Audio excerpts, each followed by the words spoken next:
Hello everyone, welcome back to my another vlog. तो ये मौसम शाम का है, जो कि 2 बजे के बाद बहुत तेज़ बारिश हुई थी। उसके बाद ये ऐसा पीला सा मौसम हो गया था। बहुत ही अच्छा मौसम था, लेकिन क्या करें, काम भी था, शाम का काम था, तो मौसम एंजॉय नहीं कर पाए। लेकिन थोड़ा सा मैंने ऐसे ही बाहर से थोड़ा सा वीडियो मैंने बना लिया था। तो ये मैं आ गई हूँ रूम में, और बलून इसलिए फुला रही हूँ क्योंकि मुझे मेरी बेटी का अन्नप्राशन करना है। तो मैंने यही सोचा है कि मैं अपने रूम में ही सारा डेकोरेशन करूँगी, जितना भी कर सकती हूँ। और ये बेड के पास ही मैं अपना सारा डेकोरेशन करूँगी। तो इस कुछ सामान मैंने मीशो से अन्नप्राशन का किट मंगाया था, जो कि जितने भी प्रोडक्ट इसमें आए हैं सब बहुत ही अच्छा आया है। तो मैं सबसे पहले गुब्बारे फुला लेती हूँ, क्योंकि इसमें ही ज़्यादा टाइम लगता है। और लगभग 20 ऐसे गुब्बारे थे इसमें, मैंने काउंट नहीं किया है, लेकिन वहाँ मीशो में लिखा हुआ था।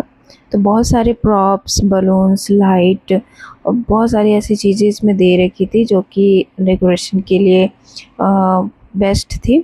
तो मैंने सारी चीज़ें यहाँ पर निकाली। तो सबसे पहले गुब्बारे फुला रही हूँ, और बच्चे यहाँ देख रहे हैं, उन्हें तो गुब्बारा देखते ही वो खुश हो जाते हैं। तो यहाँ मेरी बेटी भी खेल रही थी, और ये दोनों भी सारे गुब्बारे फुलाने के बाद कुछ इस तरीके से लगे हुए थे उसमें। साथ साथ मैं अपना कुछ क्या बनाना है वो भी देख रही थी। तो मैंने यहाँ 2 दिन से ये चावल फुलाए थे, पानी में भिगो के रखा था। तो आज इसका दिन है बनाने का। तो ये जो रेसिपी है ना, ये जो मिठाई जो भी बोलो मैं बना रही थी, इसके लिए मैंने जो चावल को 2 दिन पहले से ही पानी में भिगो के रखना होता है। उसके बाद इसे दरदरा सा पीस लेती हूँ। तो दरदरा नहीं, कुछ थोड़ा सा पाउडरी रहता है, बट मेरे मिक्सर जार में पिस नहीं रही थी अच्छे से, तो मैंने वैसे ही बना लिया थोड़ा दरदरा, क्योंकि मेरे पास टाइम नहीं था और ज़्यादा देर पीसने के लिए। तो बस मैं कढ़ाई में 2 कप चीनी डाल रही हूँ। तो मैं ये मिठाई जो भी बोलो आप, हमारे तरफ की ये फ़ेमस है। तीज के टाइम पे ये हमारे तरफ बनता है। तो मैंने सोचा चलो इस बार मैं अपनी बेटी के अन्नप्राशन में भी बना लेती हूँ। और ये चावल भी ना वेस्ट हो रहा था। चावल मैंने डब्बे में रखे थे, पता नहीं क्यों उसमें कीड़े लग रहे थे। तो मैंने सोचा चलो आज मैं सीख भी लूँगी और चावल यूज़ भी हो जाएंगे, फेंकने से अच्छा है। मैंने उसे अच्छे से धो धा के धूप में रख के उसके बाद मैंने इस चीज़ को बनाई। तो ऐसे ही मैं इसमें 2 कप चीनी मिलाया, और थोड़ा-सा पानी डाल के पहले मैं इसे एक चाशनी टाइप का बना लेती हूँ। और यहाँ साथ-साथ में मैं खीर बना रही हूँ, क्योंकि खीर मस्ट है आज अन्नप्राशन के लिए। तो यहाँ साथ में चीनी की पाक भी बन रही थी। तो ये चीज़ ना मैं पहली बार बना रही हूँ। खाया तो मैंने बहुत बार है, मुझे बहुत ज़्यादा पसंद है, और मैं अपनी बेटी के टाइम पे भी मुझे बहुत मन था खाने का, लेकिन मैं बना नहीं पाई उस टाइम पे। और मायका भी बहुत दूर है, तो मम्मी भी वहाँ से नहीं भेज पाई थी। तो मैंने सोचा चलो आज मौका है, मैं साथ साथ बना भी लेती हूँ। तो यहाँ पर दूध उबाल लिया मैंने। उसके बाद मैं उसमें चावल भी मैंने पीस के बनाया है, थोड़ा दरदरा सा पीस के मैंने खीर बनाया, ताकि बेटी को जब खिलाऊं तो आराम से वो खा ले, ऐसे चावल के दाने मुंह में ना आए, क्योंकि पहली बार उसे खाना है। तो कुछ इलायची, 2 इलायची मैं यहाँ पर उसमें डाल दे रही हूँ। और साथ साथ में मैं डेकोरेशन भी कर रही थी बीच बीच में, जब जैसे थोड़ा थोड़ा खीर जब धीमी आंच पे रख के पक रही थी, तो मैं जाके उधर डेकोरेशन भी कुछ कुछ कर रही थी, क्योंकि मुझे सब कुछ अकेले करना था। खाना भी मुझे अकेले बनाना था, और डेकोरेशन भी करनी थी, सारे तैयार भी करना था, बच्चे को भी देखना था, मतलब और शाम का जितना भी काम था मुझे सारा कुछ अकेले करना था। तो यहाँ चाशनी जब तैयार हो गई थी, तो उसमें मैंने चावल डाल दिए। तो जब मैं इतना प्रोसेस कर रही थी, तो मुझे डाउट हो रहा था कि मैं कुछ गलत कर रही हूँ, चाहे मेरा जैसा बनने का था वैसा बन नहीं रहा था, मुझे कुछ ऐसा लग रहा था। और चावल भी कम पड़ गए थे, चावल थोड़े मोटे भी थे और कम भी लग रहे थे मुझे। तो कुछ मेरे पास एक डब्बा चावल का आटा पड़ा हुआ था, तो मैंने सोचा थोड़ा सा उसको भी मिक्स कर लेती हूँ, ताकि डो जब बनाओ तो अच्छे से बन जाए। तो यहाँ पर मैंने थोड़ा सा चावल का आटा भी मिक्स कर लिया था। तो थोड़ा बहुत ये आ गया था अपने उसमें, तो मैं इसे अच्छे से मिला ले रही थी। फिर मैंने गैस बंद करके इसे निकाल लिया था प्लेट में। तो उसे पूरे अच्छे से मिलाना होता है। तो सारी चाशनी मुझे 1 कप चीनी में ही बनाना था। जब मैंने पूरा बना लिया उसके बाद मुझे पता चला कि 1 कप चीनी में बन सकता था ये बहुत ही आराम से, क्योंकि 2 कप चीनी में बहुत ज़्यादा मीठा हो गया था वो। तो यहाँ खीर भी बन के रेडी हो गया था। तो मैं सब कुछ बना के साइड करके और ये मैं इसको ठंडा होने के लिए भी रख दूँगी, क्योंकि अभी ये अच्छे से ठंडा नहीं हुआ है तो बनेगा नहीं जैसे मुझे बनाना है।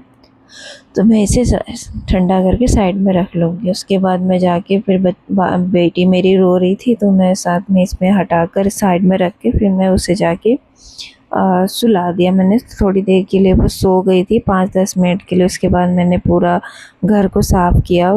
फिर थोड़े बहुत और डेकोरेशन थे, तो इन सब को करने में बहुत टाइम लग जाता है। सब कुछ जब आपको अकेले करना होता है ना तो 1-2 घंटा या अगर 5 घंटे भी आपके पास है ना तो वो भी बहुत कम लगता है। लेकिन क्या करें, अब हम फैमिली में रहते हैं, लेकिन फिर भी अगर फैमिली की पूरी सपोर्ट ना हो ना तो क्या ही मतलब होता है फैमिली के साथ रहने का। तो जो भी था मेरी अपनी खुशी के लिए मैंने सारा कुछ किया था, क्योंकि मैंने बहुत पहले से सोच भी रखा था कि मुझे अपनी बेटी का अन्नप्राशन करना है, क्योंकि मैं अपने बेटे के टाइम पे वैसे नहीं कर पाई थी। और जब बेटी हुई तो ऐसा लगा कि सारे अरमान मैं उसी में पूरा कर लूँ, क्योंकि ना मैं अपने शौक़ कभी पूरे कर पाई, ना अपने बेटे के उसमें भी अपने शौक़ पूरे नहीं कर पाई। तो अपनी बेटी के टाइम पे मैंने सोचा कि कुछ सारे शौक़ मैं उसमें पूरे करूँगी, जो कि मैंने नहीं कर पाई हूँ किसी के टाइम पे भी। और अगर डेकोरेशन आप पहले कर दो ना तो ये यही होता है कि सारे गुब्बारे धीरे-धीरे गिरने लगते हैं, पता नहीं ऐसा क्यों होता है।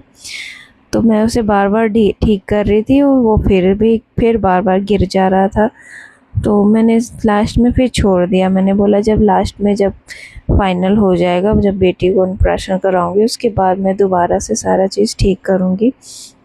तो मैं सब ठीक करके आई थी, मेरी बेटी भी उठ गई थी, वो खेल रही थी, उसके पापा उसके साथ में बैठे हुए थे। तो उसके बाद मैं यहाँ पर आ गई कि ये आटा जो मैंने बनाया था ये अब ठंडा हो गया था। तो अब मैं इसे पेड़े जैसी बनाकर और इसे मैं तल लेती हूँ, जो कि ये काम से मैं फ्री हो जाऊँगी।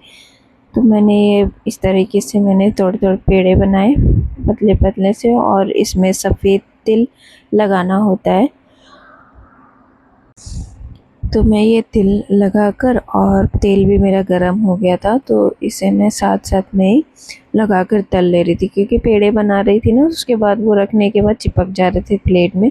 तो मैंने सोचा साथ-साथ में ही पेड़े बनाऊँगी और उसे साथ-साथ तेल में डिप कर दूँगी ताकि वो चिपके ना। तो यहाँ पे ये तेल में फ्राई कर लिया मैंने।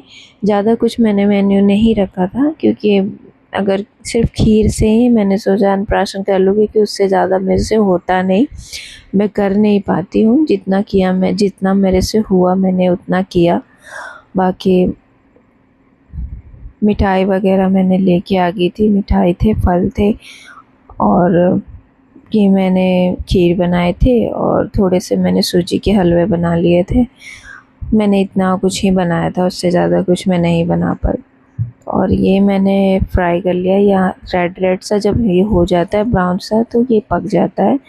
तो जब मैंने इसे तोड़ के देखा ठंडे होने के बाद तो ये बिल्कुल भी नहीं टूट रहा था। तो और खाने में जब ऐसे खाया मैंने तो बहुत ज़्यादा मीठा था, तो ज़्यादा चीनी की वजह से ये थोड़ा टाइट हो गया। तो चलो, कुछ नया करने से हमें नुकसान नहीं होता, हम कुछ सीखते ही हैं आगे जाके। तो ये पहली बार जब मैंने बनाया, टेस्ट तो बिल्कुल वैसा है जैसा मैंने खाया है, बट वही है कि थोड़ा हार्ड हो गया है, तो वो टूट ही नहीं रहा है। तो किसी तरह हमारे जब दाँत है मजबूत है तो हम खा ही सकते हैं, तो किसी तरह हम खा ही लेंगे, वेस्ट तो होगा नहीं।